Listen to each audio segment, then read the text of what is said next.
This is NTV Property Show. It's always such a great pleasure to have you with us. There are fears that with the upcoming elections that the real estate sector may decline.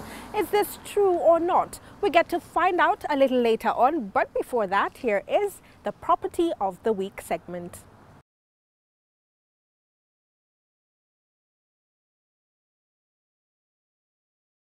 The gated perimeter wall surrounding this 5-bedroom master ensuite maisonette has security wall lights ensuring that all who enter the premises at night can be seen for the safety of the residents. It also has a self-contained DSQ. The parking can fit about 6 cars and the front lawn has a garden area that residents can be creative with in planting flowers or installing a gazebo.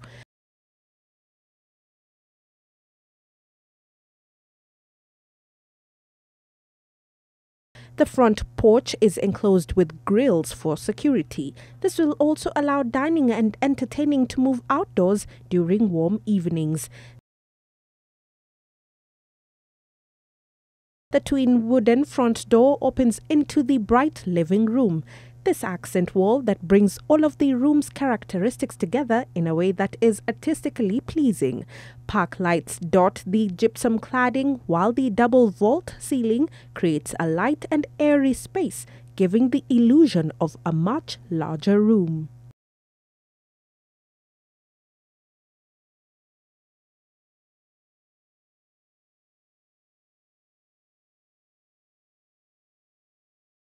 A carved archway flanked by 2 decorative pillars lead to the dining area. This is a good display area for flower vases, paintings or family pictures. Light yellow color warms up the space. A unique customized vanity wash basin stands against a matching mirror, adding beauty and style to the overall look.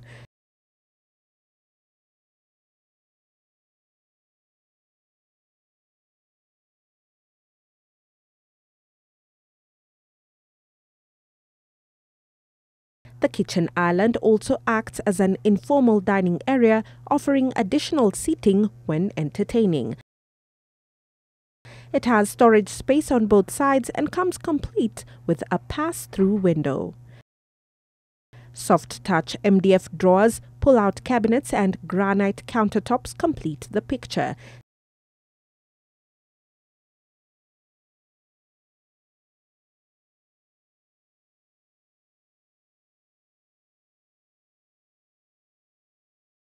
There is provision for a 4-cooker burner and ample sockets for electric appliances.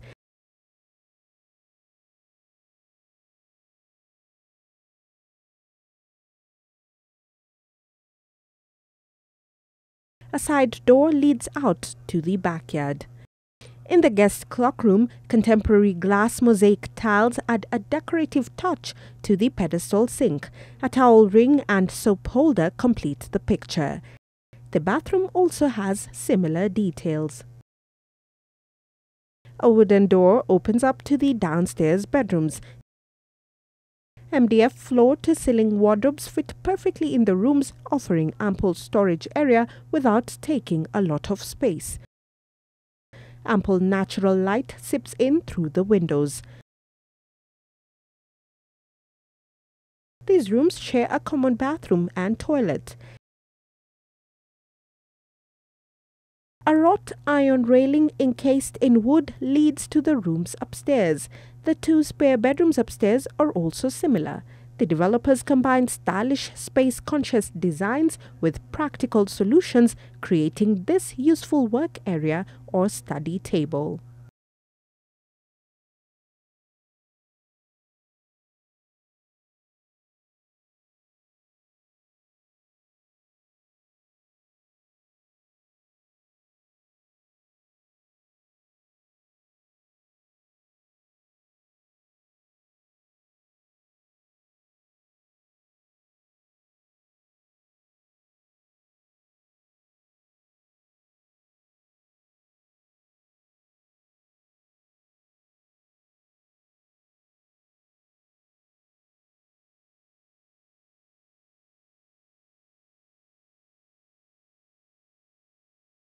The master bedroom is spacious. These curved wardrobes are not only aesthetically pleasing, they also maximize the use of space. From hanging rails to tie racks, everything can be accommodated and very easily reached.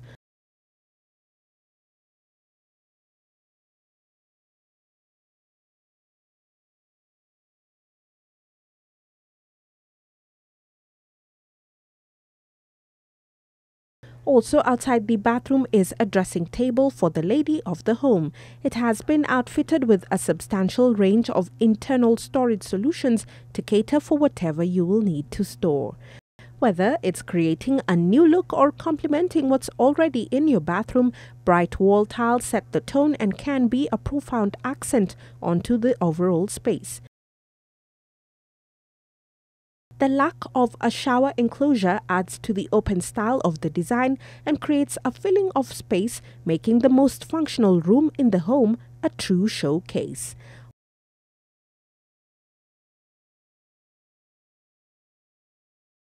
Water in the area is supplied from the borehole.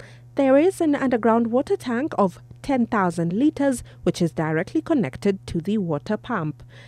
An additional water tank of 7,500 litres is at the garden for water storage.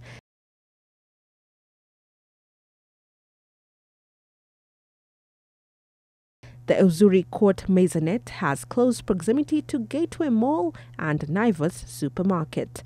It is priced at 28 million.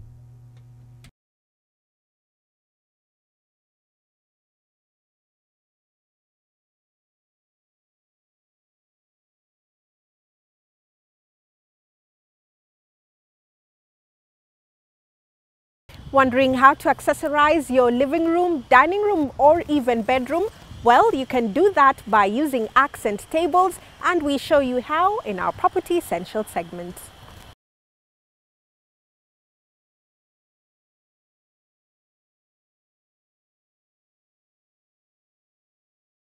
Console tables are also known as accent tables. These are multitasking modern-day furniture that provide the much-needed display space in your home. These versatile pieces of furniture help to decorate and organize transitional spaces such as entrances, halls or corridors.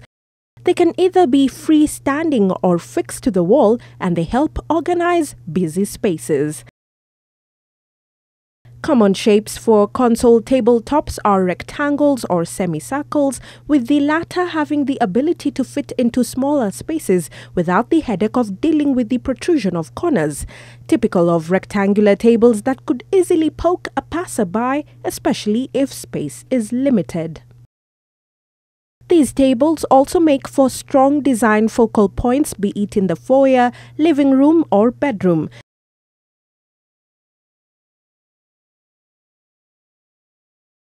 They not only offer a place to showcase your collections of beautiful pieces, they also add visual interest to the overall space.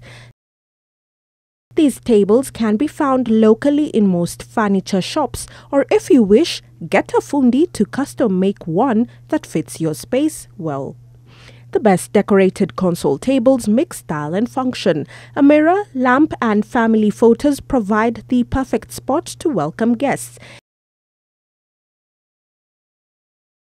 If you don't have a coat closet, think about a coat rack or hooks to gather guest belongings.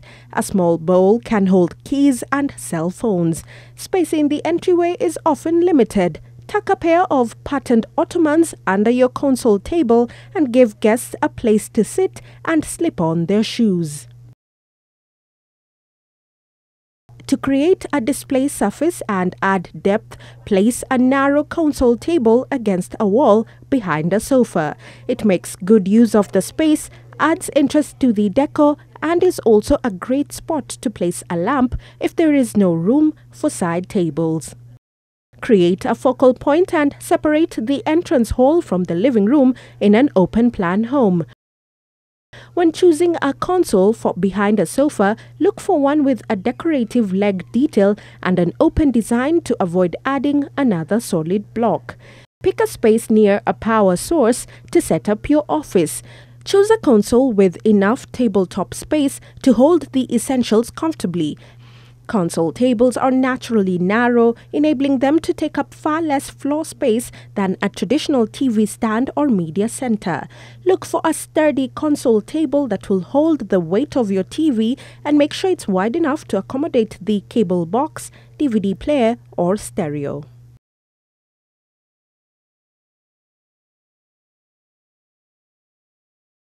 Turn a console table into a bedroom vanity by hanging a mirror above it and tucking a stool or chic chair underneath. Don't forget a light source, like a delicate table lamp, to finish this pretty spot for primping. Corridors need not be underused, leftover areas of the house. Liven up the area with a console table and placing framed photographs on the tabletop.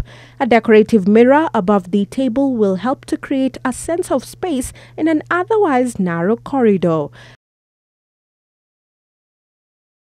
A shelf at the lower part can be used to place magazines or books for easy reads, but ensure that they are aesthetically pleasing and attractive to look at so as to keep your transition space spruced up.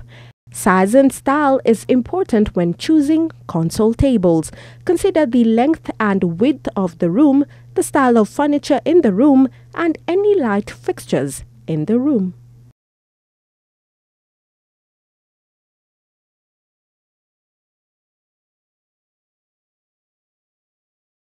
We still have so much lined up for you, but now we take a short commercial break. We'll be right back.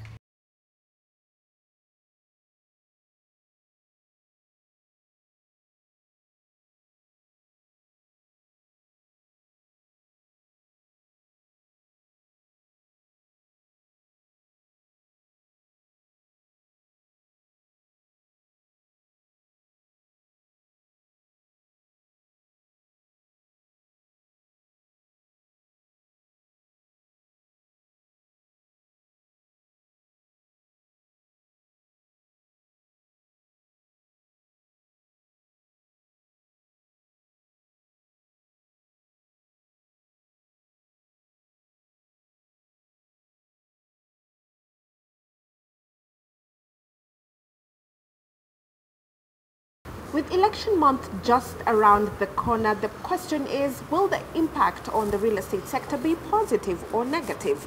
We sought out to find two perspectives from Saiton Investments and KPMG.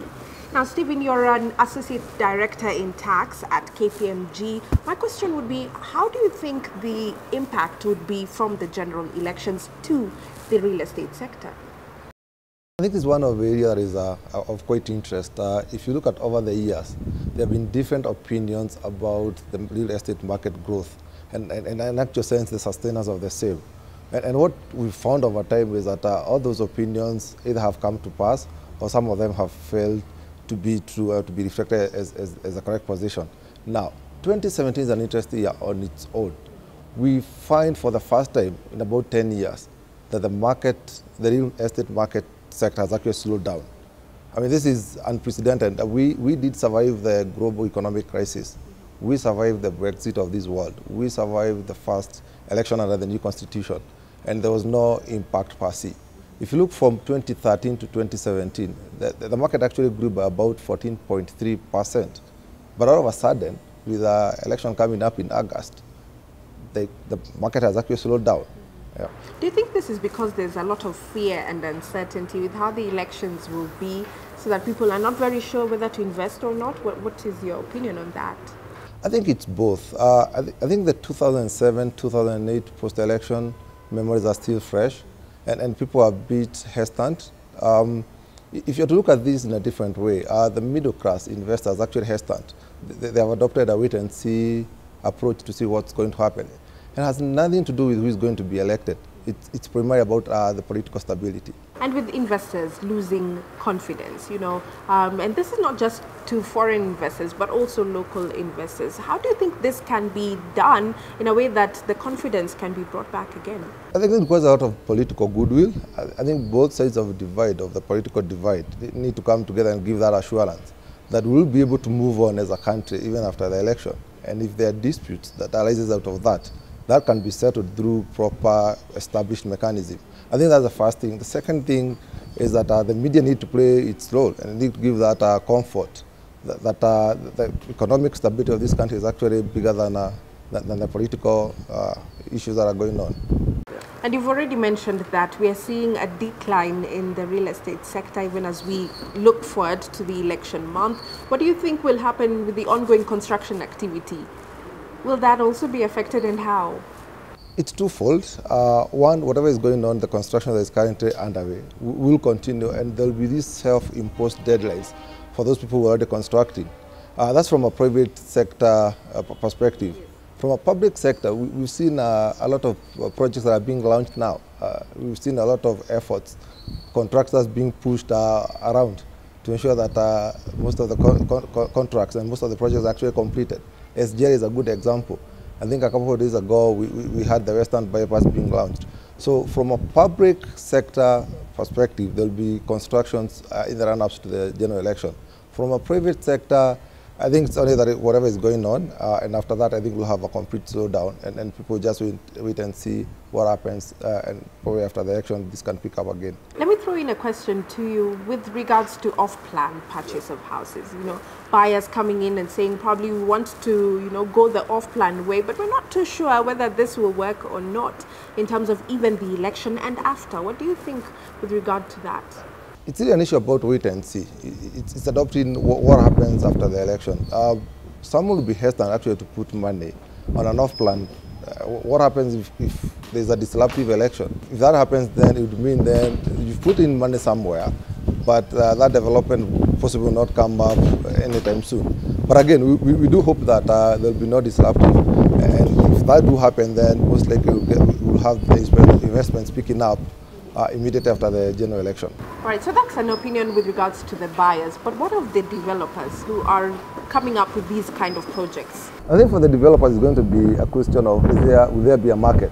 Are they able to obtain finance? And remember at this point, there's a question, if you're going to source finance from the bank, the bank are a bit jittery at this point, which is tied to political stability and the capping of interest. So from a developer perspective, it's a question of are you going to get market? Are you able to finance? Are we going to have a stable macroeconomic on the period pre and after the election? Okay. Yeah. With the political game, political aspirants coming in and telling us of what they want to do, what they will bring even after August 2017, what do you think about the kind of promises and policies they make with regards to the real estate sector? They talk much about infrastructure and all that, but what of the real estate sector? I think it's a question of are they going to deliver the promises that they've made? I think in the past we have had all these promises, and if you look at what is happening now, we've got infrastructures like SDR coming up, and they're pushing deadlines to ensure that this happens, or rather they are completed before the election. So what is going to happen is that just before the election, there will be a lot of these projects that most likely will be completed. There will be a slowdown after the election, and again, it's dependent on who is going to win. So, assuming it's the current government that is going to continue, so there will be that continuation of the projects that are already there. But if you have got a new government coming in, most likely there will be the evolution of the current projects. Yeah. All right, and you've mentioned about the impact that the person who will come into State House will make. But with this kind of regard, with this kind of opinion, what does it say to private investors? Kenya is a unique country, and I guess we can look at it from a developing country perspective. We've got, in more mature economies, the question of election is about policy. It's about economic policies and which side, whether it's of a capital or social impact. Now, in Kenya, the question of who comes in has nothing to do with the economic policies. It's purely a question of political stability. And therefore, from a private investment perspective, I think the biggest concern they have right now is that can we have that stability continuing before, after the election? Can we have that political stability? Are we able to stabilize the economy? Are we able to quickly move on from the general election? And if that happens, then we should be good to go. All right, from your perspective, do you think after August 2017, the sector will remain flat, or will it decline further? Or do we hope that maybe it will pick up in small bits? What's your perspective on that? I look at it in three ways. high-end investments will continue to grow. Now, from a middle-class investment perspective, the market is sort of flat, and there's this perception that we've got an oversupply of real estate properties. And it's a question of how do you evaluate what's an oversupply. Now, I'll give you a good example. If you look at what we call a Kenya middle class, it's someone who's earning between about 27,000 to 200,000 Kenya shillings. That's before tax and before you start thinking about school fees, before you start thinking about healthcare and those kind of things. So, if you've got an oversupply in the current environment, and this continues after the election, chances are very high that we'll have a dip from a pricing perspective, because few of the middle class investors are able to pick up these properties. Now, if you look at low development, I think this is one area that has not been really developed. In terms of, we've got a huge portfolio of people who are in low class, but they don't have access to real estate, or at least they don't have a share into that. Now, the only way you can address that is twofold. Either you deal with the cost of land, which then would mean then you build high class, which then would mean then you build high rise so that you're able to mitigate with the cost of land. Now, if you don't do that, then it would mean then you actually invest in infrastructure such that someone can be able to build a house way out of Nairobi and able to commute every day. So it's a question of how do you then balance the three. So high end has no issues. People will still continue investing in luxury apartments. Middle class, we've got an element of a supply, we've got to deal with that. How do you deal with the prices to that effect? And then for low class, then we've got to deal with the issue of infrastructure. And this definitely also affects the prices of housing after, because already now people are saying that it's too expensive, and the market is not at par as to where it should have been. But then what does that say about the housing prices after the election? Most likely, and if I take you back, when you look at the current prices of the houses, there's this big concern about how that is reflective of the current market conditions. But interesting, the market has continued to grow, even with the house prices being deemed to be high. Now, I think the balance will be between the demand and supply. The moment you have an oversupply, then you have to deal with the issue of prices. A quick question, is there a way that someone can think of a fallback plan in case that we are definitely hoping there will be no disruptive elections, but in terms of looking at prices, looking at how the real estate sector is performing even now and how it will perform later, is there a way people can get a fallback plan, especially in terms of investments and housing? It's a question of risk appetite. For high risk takers, they'll be able to enjoy huge discounts on the investment they'll be able to make. Now, for the rest of us who are either in medium or low risk taker, it's a question of do you want to put your investment in a place that is sort of sound and safe for you. There are a number of approved buildings in Nairobi, meaning that developers are hoping to build even after the elections. What can you say about that?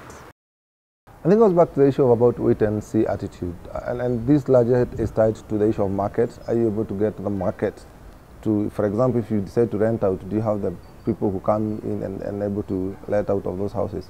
I think one of the things that is happening in the current environment is that most of the people who take up high-end rental places will be people who are employed by international players. The international community will adopt a question of let's see whether there's stability in Kenya, and then if there is, then you can send our people out there. Now, there's also a question of finance. Depending on where you're obtaining your finance, if you're obtaining your finance from the bank, there is a question of the banks don't want to be fully exposed on financing on such kind of investment, and therefore there will be that issue of let's wait after the election, then we can pick it up from there. Now again, if you decide to go on your own and then probably finance those investments, it's a question of are you able then to get a steady source of income, which then will be disrupted by the general election. All right.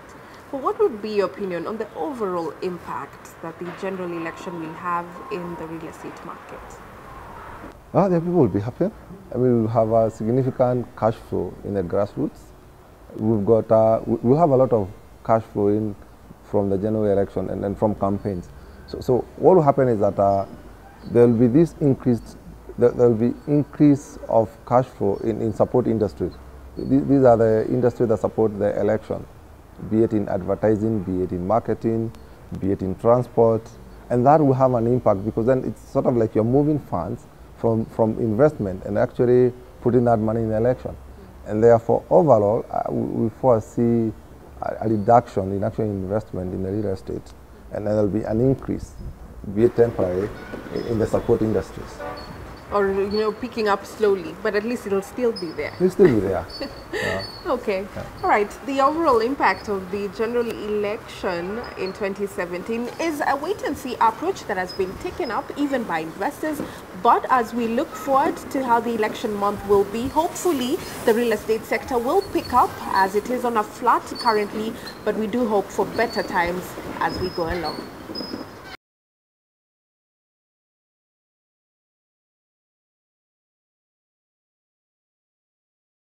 How the 2017 elections go will determine a lot in the real estate sector, saying how it will be affected in a positive way or not. Well, that's all the time we had for today's show. Thank you so much for keeping us company. Remember, next week we continue with more informative topics right here on NTV Property Show.